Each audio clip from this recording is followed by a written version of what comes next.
Assalamualaikum warahmatullahi wabarakatuh. Perkenalkan, saya Adistia Putri Damayanti dari jurusan Akuntansi Prodi D3 Akuntansi Politeknik Negeri Bali dengan nomor induk mahasiswa 2015613061. Kali ini saya akan mempresentasikan materi saya tentang kerusakan lingkungan karena sampah. Yang pertama ada sampah dan permasalahannya. Sebelum kita memasuki ke permasalahan, mari kita ketahui apa itu pengertian sampah. Sampah menurut Undang-Undang Nomor 18 Tahun 2008 adalah sisa kegiatan sehari-hari manusia atau proses alam yang berbentuk padat. Permasalahannya, sampah merupakan persoalan yang cukup pelik bagi lingkungan jika sampah tidak ditangani dengan baik. Pertambahan penduduk dan pola konsumsi masyarakat memberikan kontribusi dalam menimbulkan jenis sampah yang semakin beragam, antara lain sampah kemasan yang berbahaya atau sulit diurai oleh proses alam. Kemudian, sampah yang menumpuk akan mencemari lingkungan serta mengganggu kesehatan masyarakat.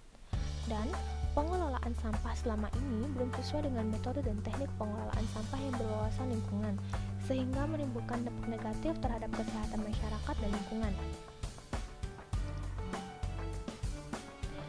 Timbunan sampah di Indonesia.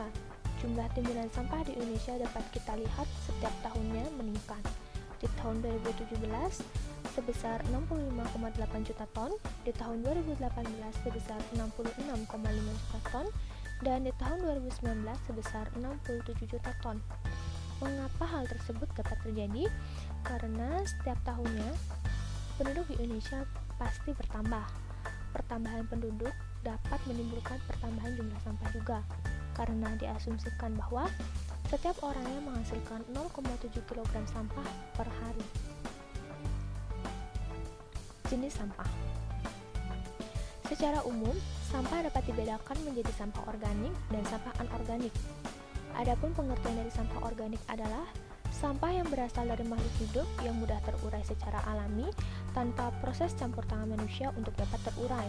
Sedangkan sampah anorganik adalah sampah yang sudah tidak dipakai lagi dan sulit terurai.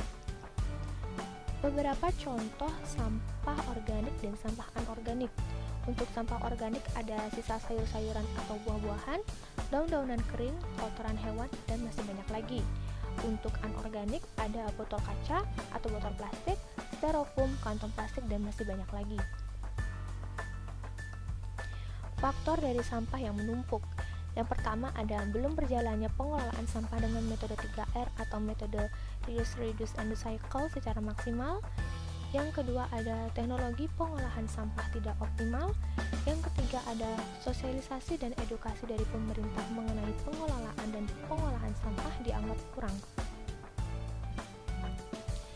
Apa sih dampak sampah bagi lingkungan? Yang pertama dapat menyebabkan polusi udara. Mengapa? Karena polusi udara disebabkan oleh limbah dalam bentuk gas.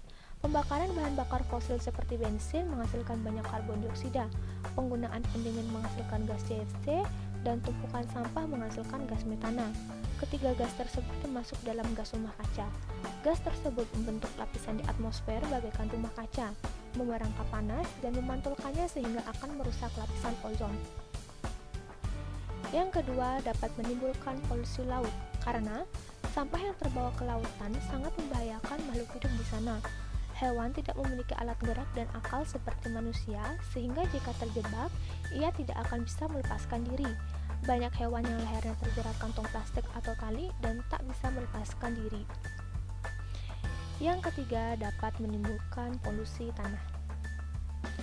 Di TPA atau tempat pemrosesan akhir, sampah akan terus menumpuk dan mencemari tanah di sekitarnya.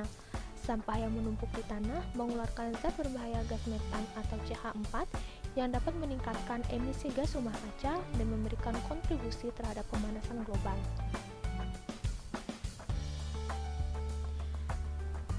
Video tentang pengolahan sampah di TPA. Berikut merupakan video tentang pengolahan sampah di TPA di Kabupaten di Tabanan.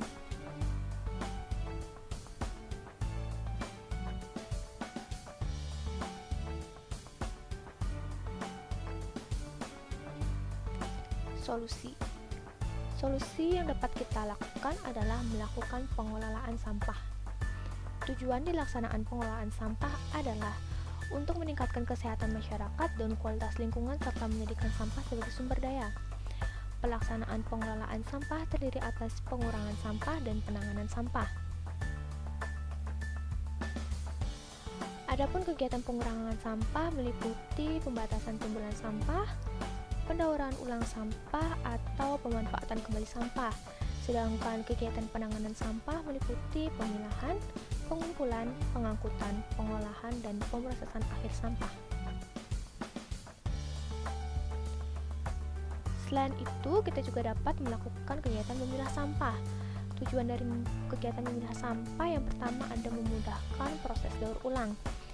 Ada beberapa jenis sampah seperti botol, plastik, kaleng, dan lain-lain yang dapat disulap menjadi barang berguna. Plastik bekas kemasan bisa disulap menjadi tas belanja, kaleng bekas bisa menjadi pot bunga, dan masih banyak lainnya. Tapi untuk bisa didaur ulang, kita perlu memilah sampah terlebih dahulu.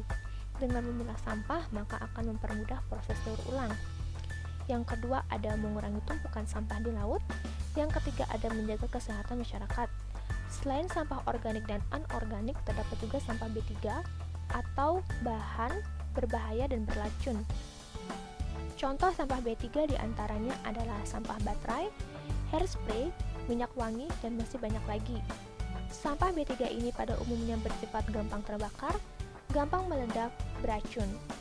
Kalau semua sampah digabung, termasuk sampah B3 ini, tentunya lingkungan akan tercemar dan kemungkinan rantai makanan juga ikut terpapar zat beracun yang membahayakan kesehatan.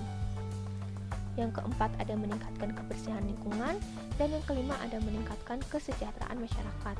Mengapa?